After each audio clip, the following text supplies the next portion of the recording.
Hello, what is up, what is up, what is up, what is up, what is up, mga bossing, what is up, mga guys, welcome back to Chinitas channel, mga bossing. Ngayon, pag-uusapan natin this upcoming June 15, new server, SBIN server sa Lord 9. So, pag-usapan natin kung paano tayo pumaldo o bumigas dito. So, by the way, kung bago lang kayo sa channel na to, huwag kayong magkalimot, mag-click ng subscribe button and highlight naman or notify para sa lahat ng mga uploads natin, matunotify agad kayo. So, pag-usapan natin. Let's go! So ngayon, first thing first, ang pag-uusapan natin, matagal na yung laro na to, Lord 9. Tagal na to pero madami pa rin nagtatanong kung ano yung beast job or beast class. Class for sa ibang MMO kasi class, dito kasi job or weapon. So although nakapaglaro na tayo pero tulad ko, hindi ako nakukontento sa isang character. Parang gusto kong explore. That's why hindi ko pa mahanap yung best. Okay, pag-usapan natin yung job or weapon. Sa new server, siyempre pag new server ka, alam ko na sinasabi na to ng maraming content creator, which is totoo nga naman.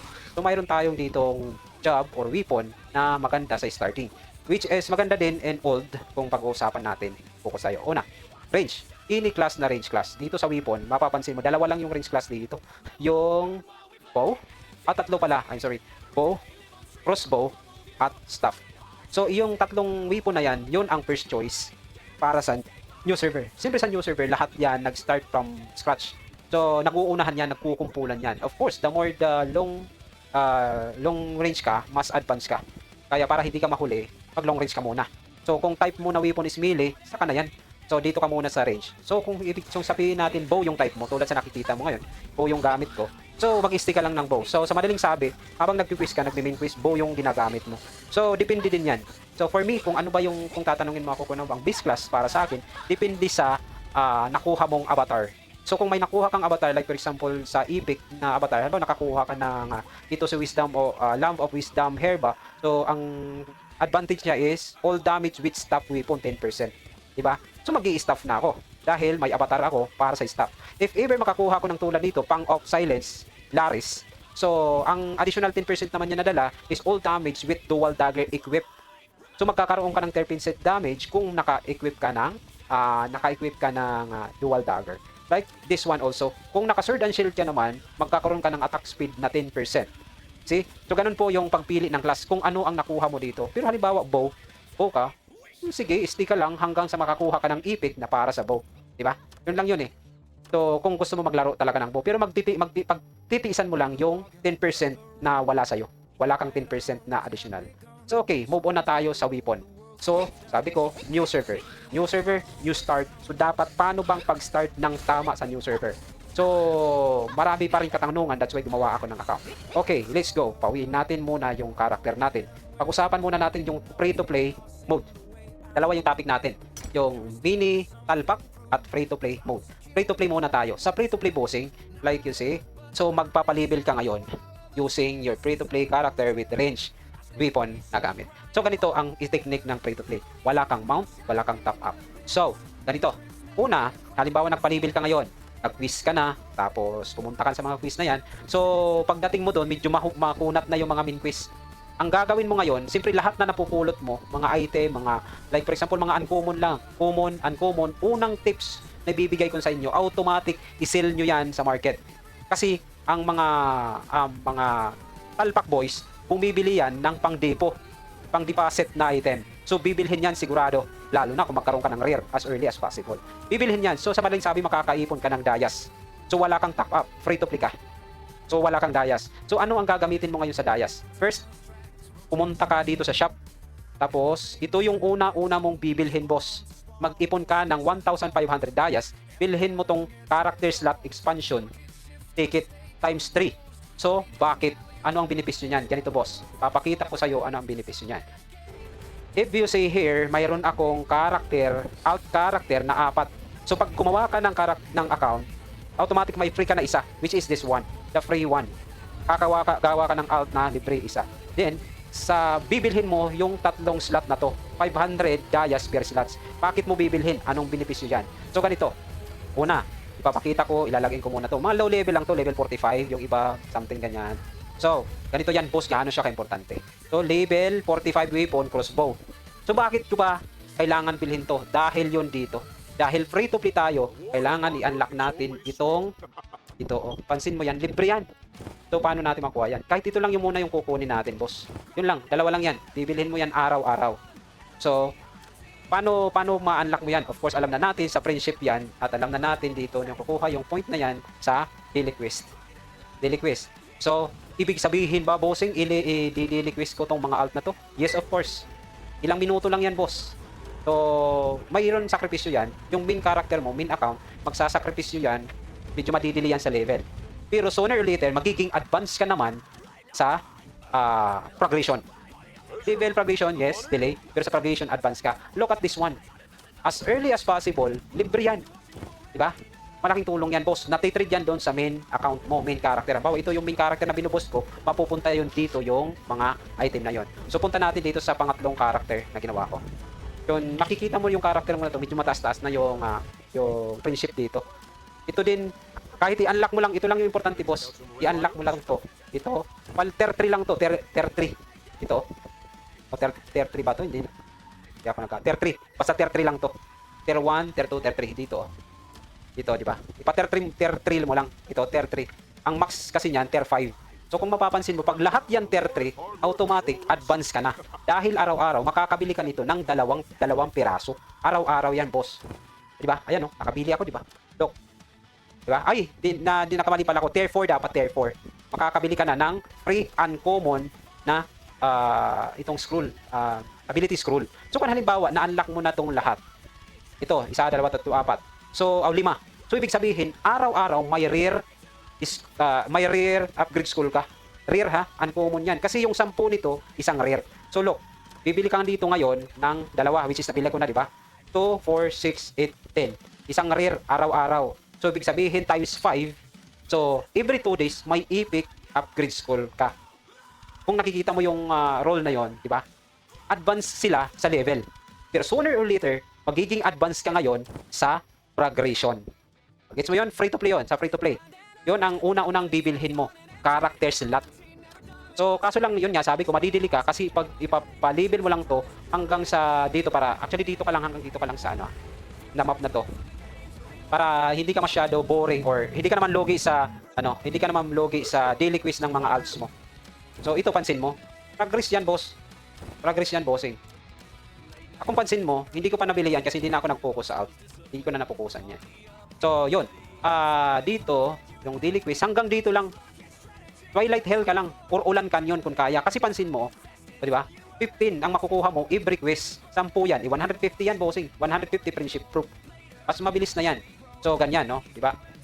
It's up to you kung yung main character mo iprayo mo para ma-unlock agad or yung mga alts mo. It's up to you. Nasa sayo yan. Pwede yan. Kasi, na-try ko na yan ito, ma-quiz kada araw. Alam mo yung ilang minuto? Naki-quiz ko yan mga 10 minutes kada character. 10 minutes, tapos na yung daily quiz niyan. Yun ang ginagawa ko, daily quiz. After daily quiz, wala na, okay na. So, 4 na daily quiz. Okay na yun. So, ngayon, dito na. Titinan natin ngayon kung na-unlock mo na ang tier 5 na friendship. Look, tier 5, pili mo to.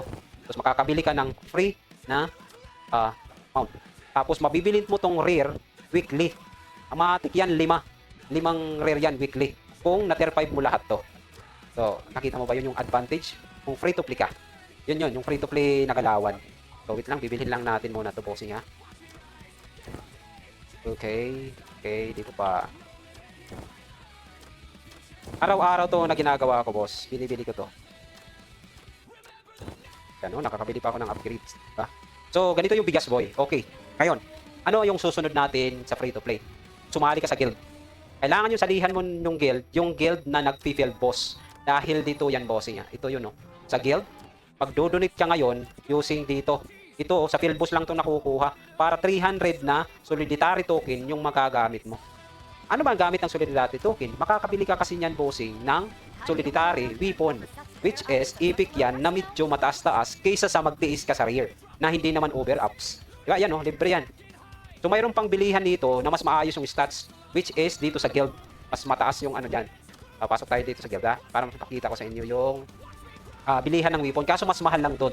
Ganyan yung galaw ng free-to-play. Saan ba yun dito? Dito yun? Dito, exchange. Dito. So, andito yung bilihan. Kung mapapansin mo, may mga weapon yan, no? Mas mahal lang. Pero mas mataas naman yung base attack niya. Diba? O, diba? Mas mataas yan yung base attack. Ayan, no? So, yun. Ganon ang technique ng free to play. Tapos ito, mapapasa sa alt to. Pwede mo ipasa sa alt yun, bounded lang eh. Kasi yung pag-bound character, hanggang dito lang yung sa character na to. Pero itong bound, pwede mapasa sa lahat na alts mo. So yun, isang way ng free to play. Gumawa ka, habang makaipon ka nito, gumawa ka ng alt. Then pag makaipon ka niyan, pumili ka dito ng mount. So, my suggest mount is Flamingo. Flamingo ang bilhin mo. Kasi yun ang nakaka-stand sa mga matas yung defense niyan eh. So yun, bibilhin yan, free to play, wala kang ginagastos. Pero ano ba sang tanong natin? Ano ba yung advantage? Doon tayo sa free to play or doon tayo sa mini talpak gaming?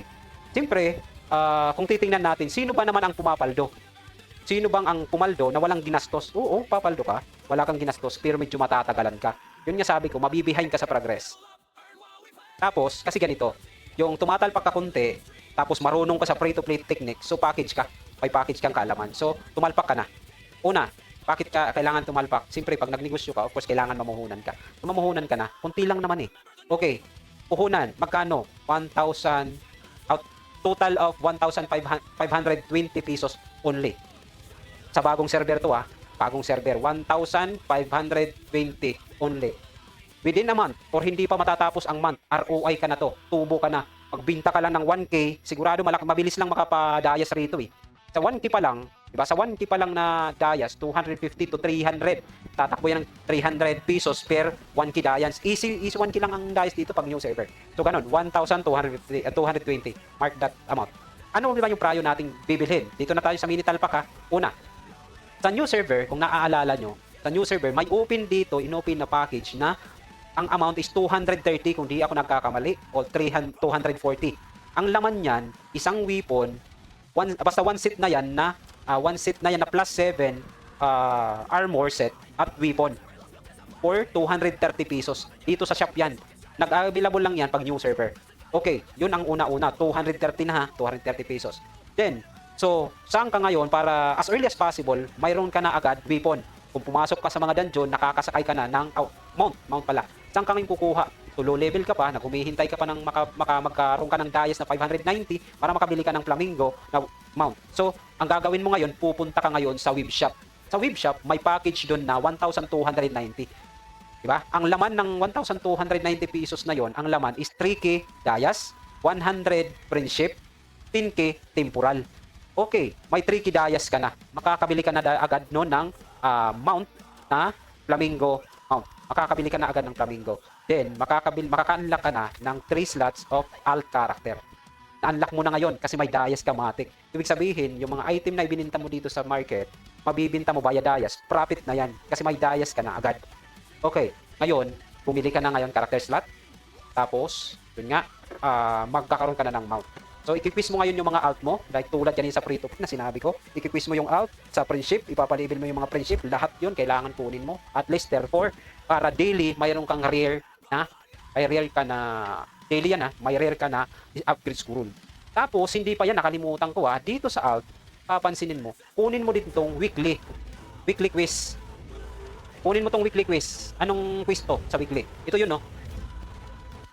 Sa weekly quiz na to, kunin natin weekly itong all map. Anong all map na to? Yun, mag-defeat ka ng unique monster. So sa unique monster, wag ka mabilis lang to. Kasi ang iba kasi 15 minutes bago mag-respawn. Tumatagal sila. 15 minutes bago mag-respawn yung unique mobs na to.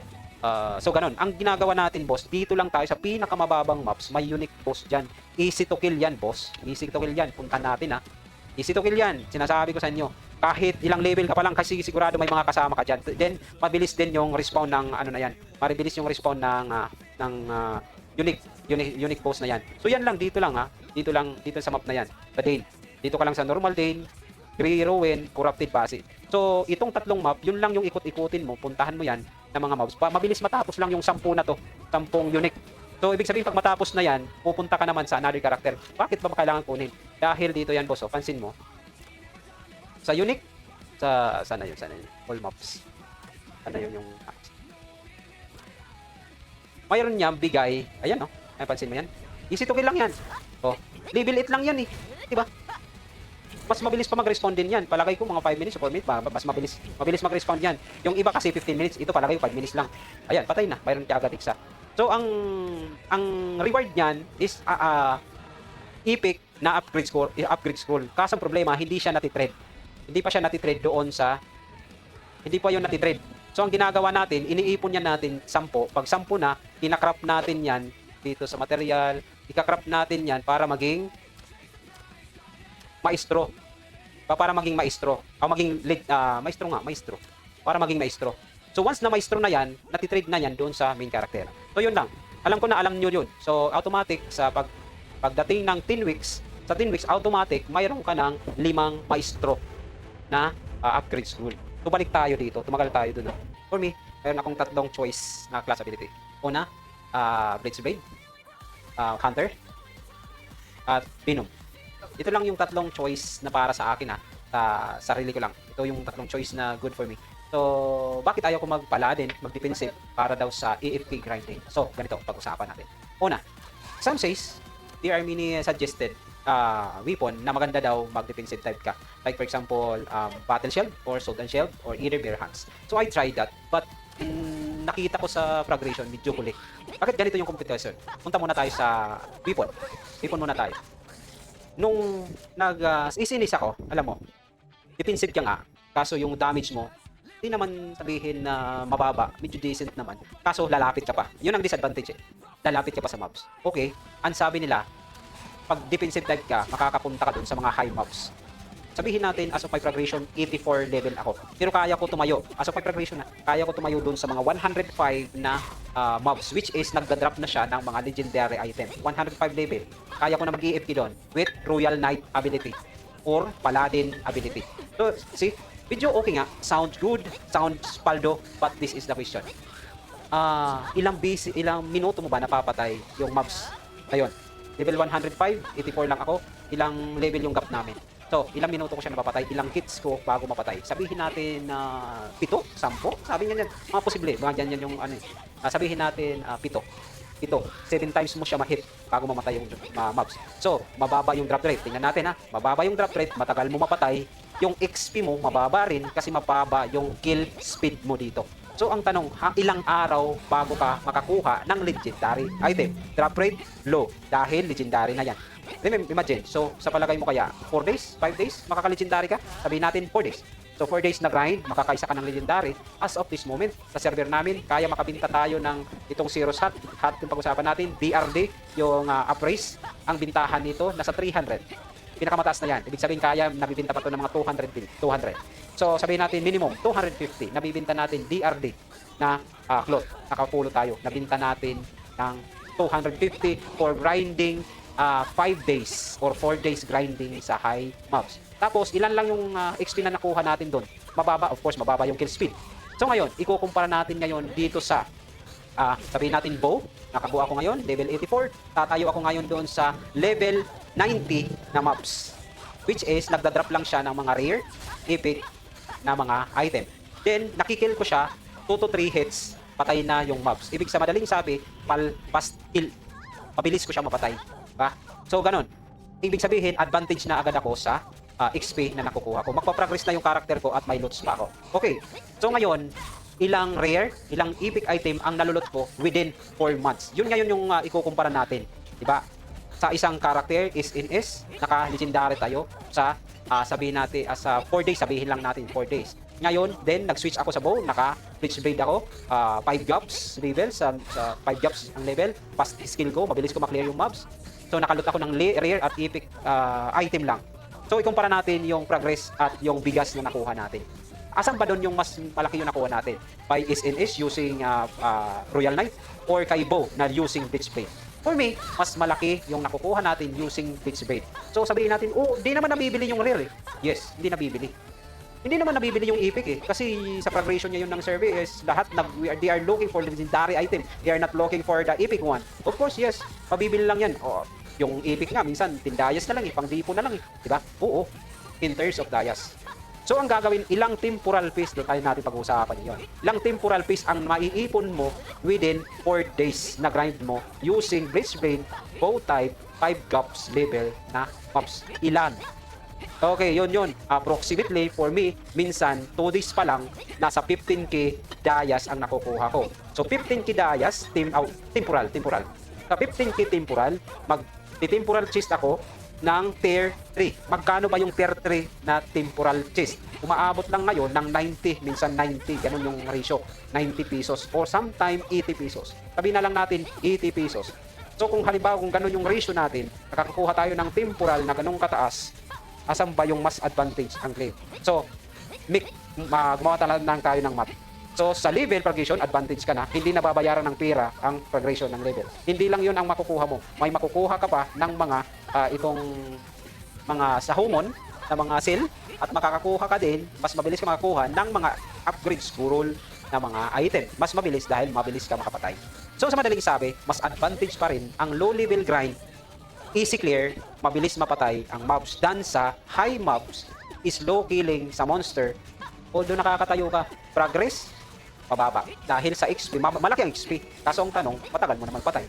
So, pinag-uusapan natin dito, yung talpak, kunting talpak lang. Ibig sabihin, near, malapit siya sa free-to-play or free-to-play na galawan. So, kung talpak boys ka talaga, why not? Doon ka sa mga high mobs, mag-battle stop ka, tapos doon ka sa high mobs, yes, kaya mo yan, kasi pwede mong bilhin ang lakas. Diba? So yun, ang pinicture out lang natin yun, according for my progress ng character, pinicture out lang natin yun para makita natin yung view sa new server kung ano ang tatahakin natin. For me, ang tatahakin natin, babalikan natin is sa class ability, 3. Venom, Hunter, or Blitzblade. Pero ang more prayo ko is Blitzblade and Venom kasi may survivability yung dalawang to eh. Itong Venom, maganda to, lalo na nag-spare trials ka or nagpo-boss. Nagagamit ko din yung Venom na to doon sa PvP arena. Dahil yung mga karakter, may sariling lifesteal yan. May sariling healing yun. So, ang ginagawa natin, bakit nagbibinom tayo para ma-stop yung healing ability nila. Kaya Venom ang ginagamit ko sa PvP. Hindi ko naman sinasabi advice na for me lang yun. Kasi yun lang yung standard at nakita kong effective para sa akin. So, I'm not looking for argument based on my own experience lang yun. So, yun lang yun, bossy. New server, at hope na nakatulong to sa inyo na information. Sa new server, kita-kita tayo mga bossing. Bigas boy, let's go. Intro boy, let's go. Tara, kita-kita tayo sa new server. Thank you for watching. Chinilas out. Bye-bye!